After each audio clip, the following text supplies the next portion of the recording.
2nd of July, Rabbi Levitt, Gemora.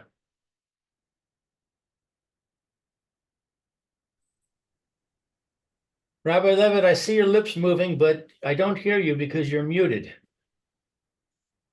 That happened. Okay, sorry. So we're up to the Hakey dummy, but we're just doing to understand what the Hakey dummy is going to do for us over here. We have to do some chazorah. We have to go back to the question of Zera, boy Reb Zera. Zera asked the question, what happens in the case, what's the din in the case of Tokfa Echad Befanenu? One of the two, when they're both holding on to the talis, grabs away from the other one, and the Gemora came out that the question is relevant where he initially was shotak, he was quiet initially, and then after some time he started protesting the fact that the other person did that, and that was Gemara says that Igli Milsa, a revelation to us, the Haide Shosik Bekar, this that he was quiet to begin with, Sava Kalkazule Rabban. The Bezdin sees that he grabbed it away from me. I don't have to. They see for themselves what he did, and they know that we were originally holding on to it together. So the fact that he did that doesn't prove anything, and that's why I didn't raise the protest initially. But now I'm thinking that maybe it's necessary to do so. So that's why I did it. So do we say that do we say that no, the fact that he was quiet initially is a proof that he really admits that it doesn't belong to him, or do we say that no, it just the reason he was quiet is because he thought that the Bezdin understands why he was quiet, because they know he was holding on to it before. So now Reb Nachman is going to bring a brisa that's going to prove which side of these what's the din in the case of Reb Zev. So maybe let's start from Amar Reb Nachman. Amar Rav Nachman. Rav Nachman said, Tashma, come and learn. V'ma Devarim Amorim. In what circumstances does this ruling apply? Shenehem Adukin Ba, where both of them are holding onto it, the cloak, that is. Aval Haisa Talis Yotz Mitachas Yado Shel Adam Mehen. But the cloak is in the possession of one of them. What does that mean? If about talis yotzes mitachas yado shel echad mehen. If it goes out of the possession. Yeah. The cloak goes out of the possession of one of them. Umotzi the cloak is in the possession of one, not out of it. And the burden of proof rests on the one who seeks to exact from his fellow.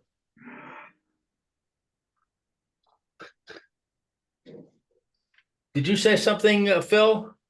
Yeah. You said the opposite of the word cloak. It has to be, the idea is if they're both holding it, then we have this dispute. But if it cloaks in only one of them, then that's that person. It's the other guy's job to prove that it's not his. The possession is 9/10 of the law. You need a proof to take it away from him, the one who's got it now, the current possessor. So when it says Bama Devarim Amorim, what ruling is it referring to? That's going to be the Gemara's question. Hey, dummy.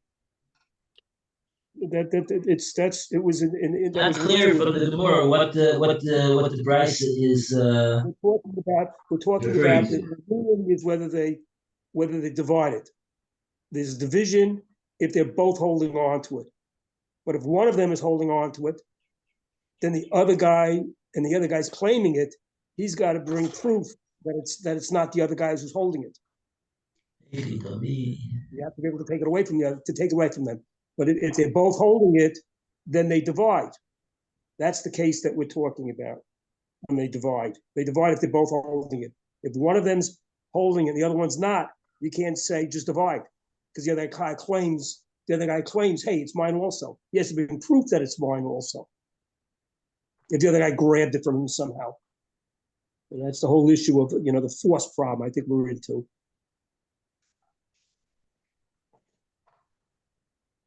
Okay, let's take a look at Rashi over here. That's what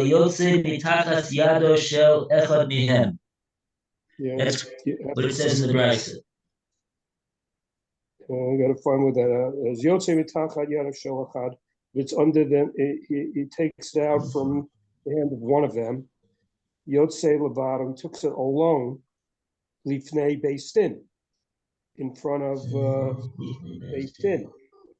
Mitachad yadav, the hand of one of them. Who levado, that him.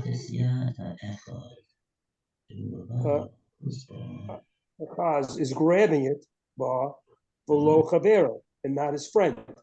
So basically, the guy's sort of he's holding it, he's bringing it to base in. See, it's mine.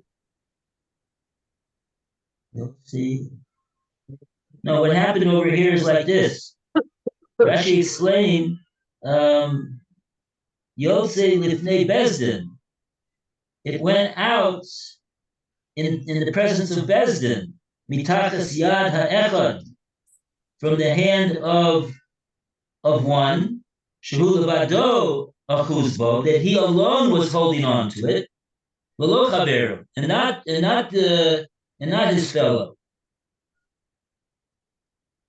So in other words, he grabbed it away from him? Sounds like one person was holding on to it, and when they came into Bezdin, and then in front of the Bezdin, the second one grabbed it away from the first one. Oh.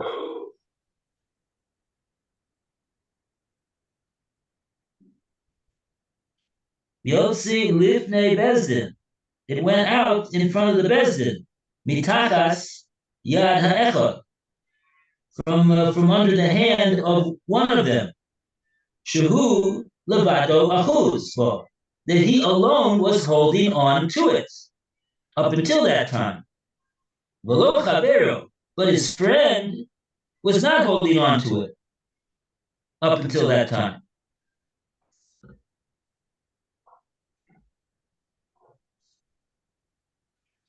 So I don't get it. The base din sees that one of them grabs it from the other one, and nevertheless they consider it to be in his possession now. Well, then the Brisa says hamotzi mechabero olav haraya. Right. So in other words, you were saying that he has possession, therefore he's got the advantage. But they just saw him grab it. So why do they consider him to have possession when he obviously did the wrong thing?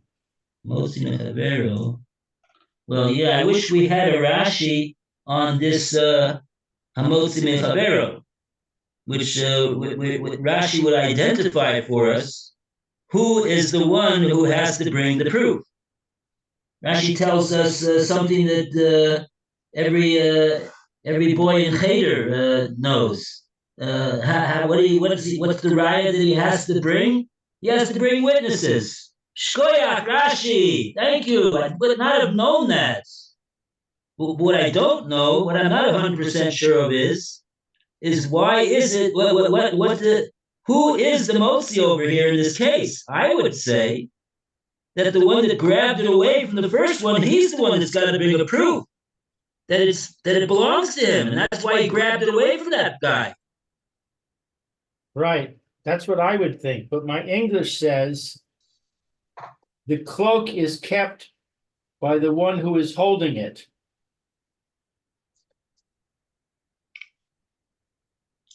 Of course, it doesn't say when, Who's holding it? when that one is holding it. It says the burden of proof rests on the one who seeks to exact property. I'm sorry, exact property from the possession of his fellow, i.e., the cloak is kept by the one who is holding it, unless the other party furnishes proof that the cloak is his. Mm-hmm. But when it says the one who is holding it, it doesn't say when we're talking about. The one who's holding it now at the end, or the one who was holding it at the beginning? Well, how do they explain the first right before it says Hamotzi Mechavero? How do they explain about Haisa Talis Yotze Mitachas Yad Shel Echad Mehem? How do they explain that? They say this ruling applies where both litigants are holding onto the cloak. But if the cloak is in possession of only one of them, the following principle applies. No, what I want to know is how are they translating what it says in the Brisa, the words it says Aval Haisa Talis Yotze Mitachas Yad Shel Echad Mehen. What happened? Okay, but if the cloak is in the possession of only one of them, that's how they translate it.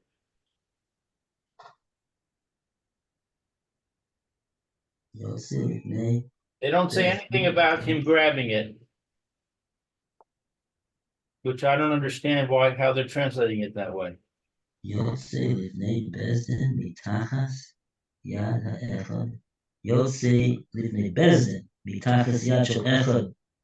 Oh. Okay, so they're translating Yotze in the Brisa. It doesn't mean that it went out from the other person. Nobody grabbed anything. They're saying that it's sort of like an expression that means it was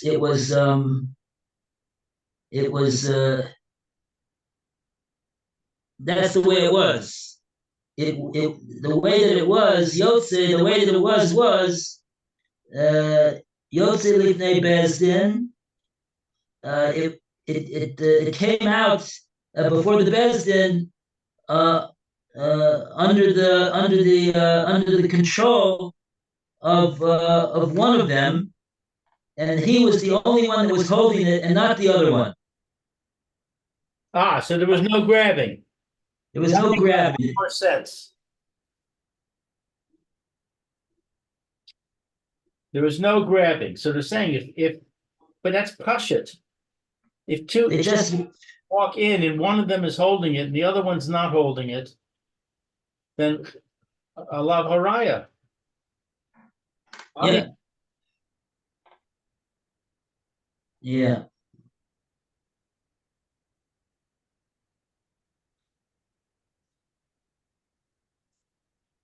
Right. So it seems like what the Bryce is saying is the Memorim.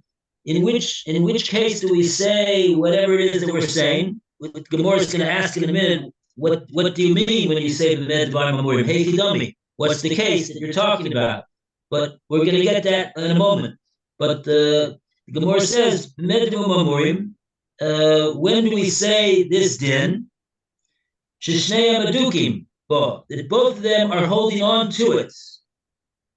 Aval, if only one of them is holding on to it, then we say the one that doesn't have it has to bring a proof with witnesses, and in order to take it away from the one who is possessing it, because he's not possessing it, so he's presumed to not be the owner. And even though he's telling us that he's the owner, but we see with our own eyes that he's not holding on to it. And so, and with our own eyes, we see the other one is holding on to it. So we presume the one who's holding on to it to be the owner. And if the one who's not holding on to it wants to wants to be Metzia from him, he's got to bring a raya with witnesses. It's not enough for him to simply claim that it belongs to me. It belongs to me, the talus. But Okay. didn't he grab it in front of the eyes of the judges? That was the question that Reb Zera was asking about. What's the din in that case? And now Reb Nachman is bringing this brisa as a toshma, as a proof to that, but to that question that Reb Zera asked about what if somebody grabs it away from the other person in the bezdin. But the Gemora now is going to go into try to understand what's this brisa here talking about? Hekigami. It's not so clear from the brisa what is the brisa telling us?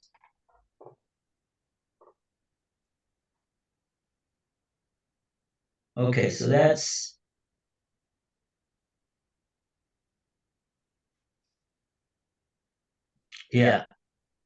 That's just sort of like an expression in Lashon HaKodesh that it was Yotzei mitachas yadu shel echad.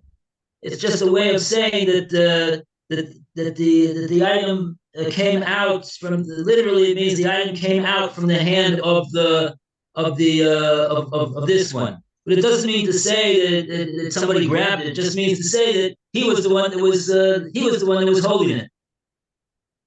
It's a sort of a misleading expression if you translate it literally. Okay. Okay, so now we go to the Gemora, back to the Gemora. The Gemora asks, "Hey, dummy,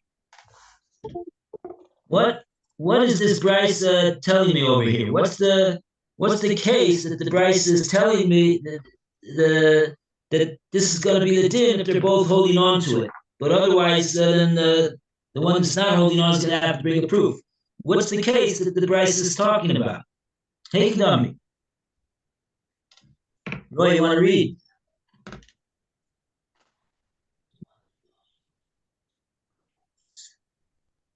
It's 6A3, Roy, on the left-hand column paragraph. Oh, sorry, I didn't realize it was moved to 3. Heichi Dami, what are the exact circumstances of the case discussed in the brisa? E Nami Bidako Sonu. If we say that the brisa should be understood as it is taught, that is, when the litigants enter the court, only one of them was holding a cloak, pashuta, then its ruling is obvious. There's no question that in such a case the cloak is regarded as the property of the one who is holding it, and the burden of proof rests on the other. Elo, rather, Shetakopo, Echad,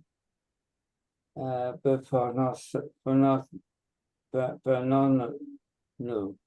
Rather, the case must be that both were holding onto the cloak when they entered the court, and then one of them snatched it from the other before us, the judges, and the other was silent at first, and then he protested. Hence his brisa, which rules that the court does not remove the cloak from the one who seized it, resolved Reb Zera's inquiry. The Gemara rejects the proof.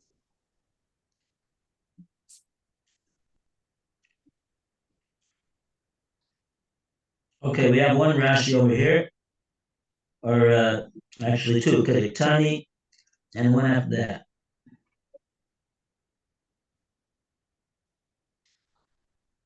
Well, Where's first you had the raya, which is a be'edim with witnesses that you had to say. And they could, like we taught, Shazeh Levado Achos Bo Lebo. This one alone is grabbing it, and then the other one came. Are we doing this next Rashi, Elav? Is that part of this or not? Came. He was holding on to it, and he came.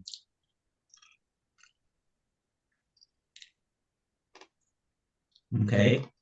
In other words, that's the Gemara's question. If you're going to learn that the Bryce is talking about the case that there was only one guy that was holding on to it, so Pshita, obviously, if he's the only guy that's holding on to it, and the other guy says it's mine, he's got to bring a proof. We don't need a Bryce to tell us that. Ella, the Gemara says it must be that this Bryce is talking about a case. Shetakfa. Echad b'fanenu. One of them grabbed it away in front of us. That's the next Rashi.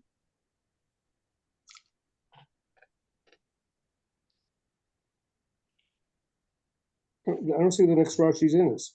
Elav. I don't see where it is in the. Is it I don't see it in the the? Gemara. It's not the same words as the Gemara. Right. True. But I think Rashi must. I think this is the place. Love. Rashi just has different words. Where would be an Elav? Where our Gemara says Elav shetakfu echad b'fanenu. Rashi's just adding the word lav. Is it not talking about the following case? Elav, isn't it that he's attacking it? We'll see if it makes sense. Uta Gmina, and it's established the shtik, that he's quiet. Ula b'sof lovav. No, that has to do alone. That he's quiet. Savan. He was quiet at the beginning. It was established that he was quiet, and in the end, Savat. I guess he's cried out. Yeah. So Rashi's adding on to the Gemara that isn't this brisa here when it said that what it said isn't Elav, is it not talking about the following case of Takfa Echad b'fanenu, that one of them grabbed it away from the other one in front of us? And Rashi says, like we established, meaning like we established the question that Reb Zera was asking, I suppose Rashi means to say. We established that the question that Reb Zera was asking, when Reb Zera used these same exact words, Takva echad b'fanenu. If one grabs it away from the other one in front of us, what's the din? And Rashi's just adding on that in order to make the question understandable, we established that Reb Zera's question was in the case where the one that was grabbed away from was initially shosik, he was quiet, but eventually he was savach, he cried out in protest that the other person grabbed away from him. Okay. And then if so, if that is what this Bryce is talking about, so then you have a resolution to the question of Reb Zera, because that's the way we understood the case that Reb Zera was asking about. And we see here clearly that the Bryce says that the din in that case is Hamotzu Mechaber Olav Araya. That's the answer. Meaning that we assume that the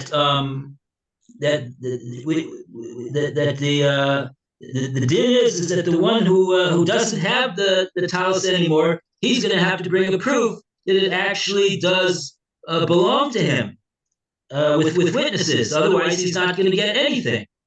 And that's because we assumed that he was quiet initially was a admission that the talus really belongs to the other guy.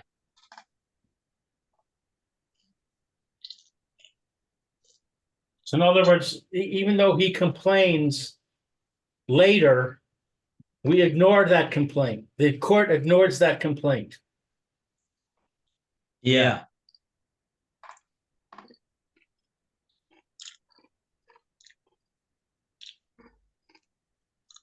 Yeah, the reason that he's now protesting is because he's saying, "Wait 1 second, I was trying to get a hold of this Thomas, so let me raise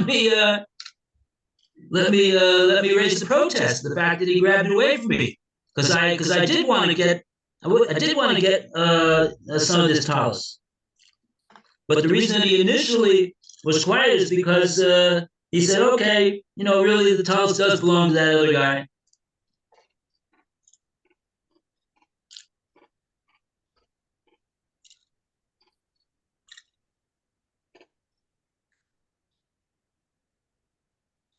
I guess.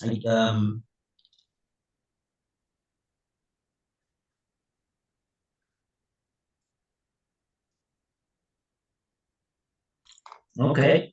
Let's see what the Gemora. So that's the suggestion that the Gemora has right now. That's what Reb Nachman is proposing over here. So on that, the Gemara answers, no, lo. The proof is not 100%.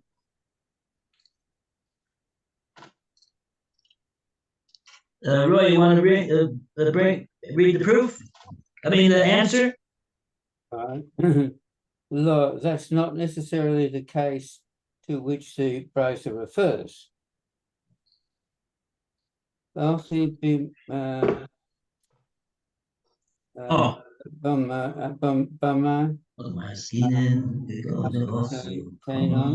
Well, what might we be dealing with here? Vegan,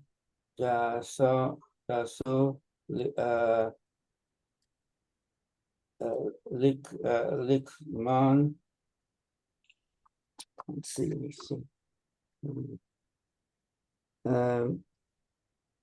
Vegan, so Likman, Kida Sifisitsu, Lo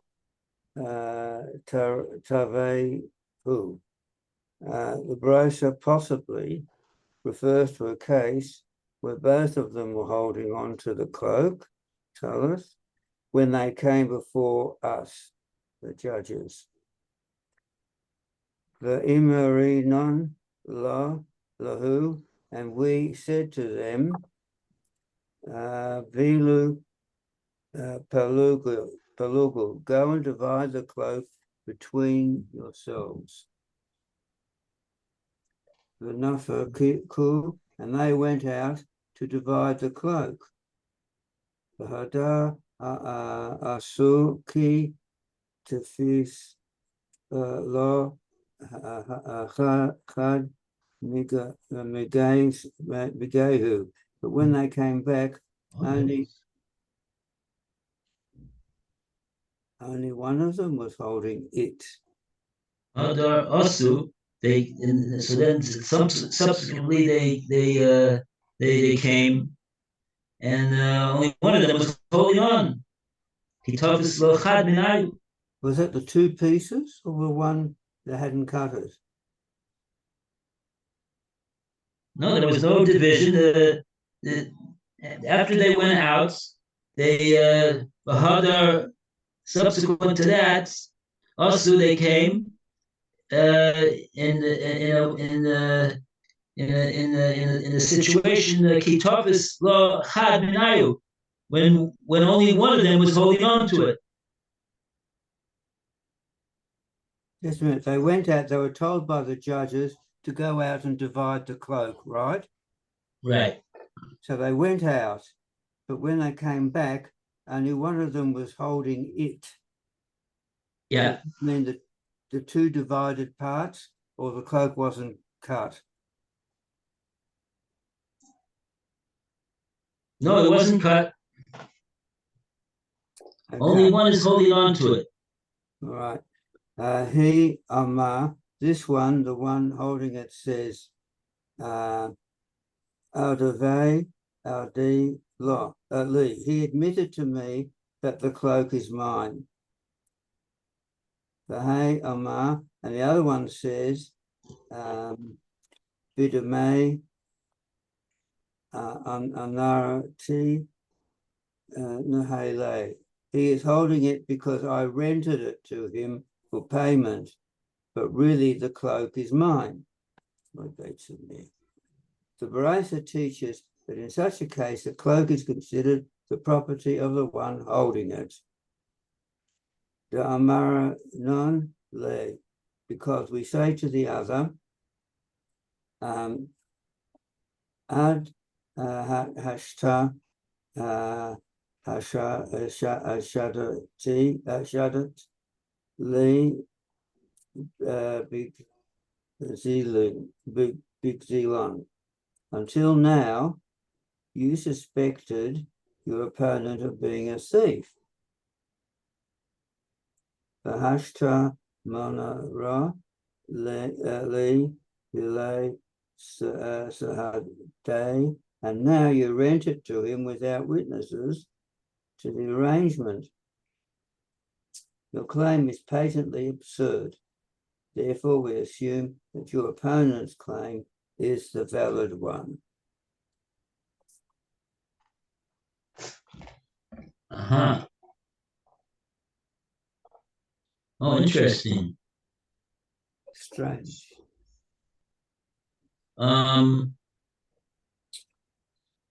Right? You see, hear what's happening over here? This is very interesting. The Bezdin made a psak based upon the fact that both of them were holding on to it. Bezdin says, we paskin that the talus belongs to both of you. Go and portion it amongst yourselves. So that was the psak of the Bezdin. Now they come back, and only one of them is holding it, and he says the reason why I'm holding it is because the other guy admitted that it really is mine. So that makes sense. That's why he's holding it, because the other guy admitted that it's mine, right? That's true. It could be that he grabbed it away from him and he's lying. That's true. It's possible. But I mean, if it's the claim that he's saying makes a certain amount of sense. That the guy was opposing him until now. Now he finally admitted that it belongs to him. So he let me have the talus. And that's why I'm holding it. Makes sense. The other guy, on the other hand, what's he saying? He's saying, oh, the reason why he's holding it and I'm not holding it is because I rented it to him. Oh, yeah, says the Bezdin, you rented it to him. Up until now, you've been saying that this guy is a goslin, and you wouldn't trust him for anything. And you're the one that owns the talus. And now you decided to entrust him with the talus and rent it to him and give him a full possession of it, and you don't even you trusted him so much that you did so without any witnesses. So there's no witnesses that can witness the fact that you rented it to him. That kind makes no sense whatsoever. Now, why would they want to? If this is a talus rather than an ordinary cloak, right? Then wouldn't they not want to? They wouldn't want to cut it, would they? It has some kedusha. An ordinary cloak, well. We don't mean to say that when the Gemora says Shachloku, it does. We said that before. We've spoken about this before. Yeah, I know, but I don't remember what we said. We divide the money value of each. That's what we divide. We don't cut the towels in half and make it. Even the garment, you don't cut anything in half. You the value in half. Each one gets half the value. That's right. Okay. Okay, so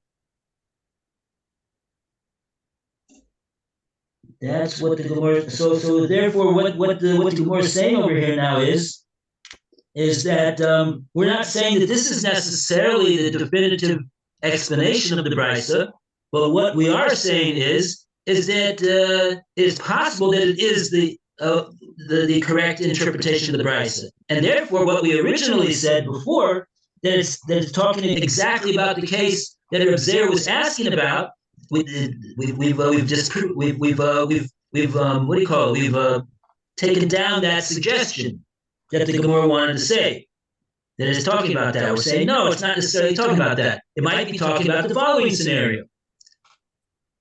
So at the end of the day, where we're holding is that we have no answer, we have no definitive proof from this brisa about which answers the question that Reb Zer was asking about.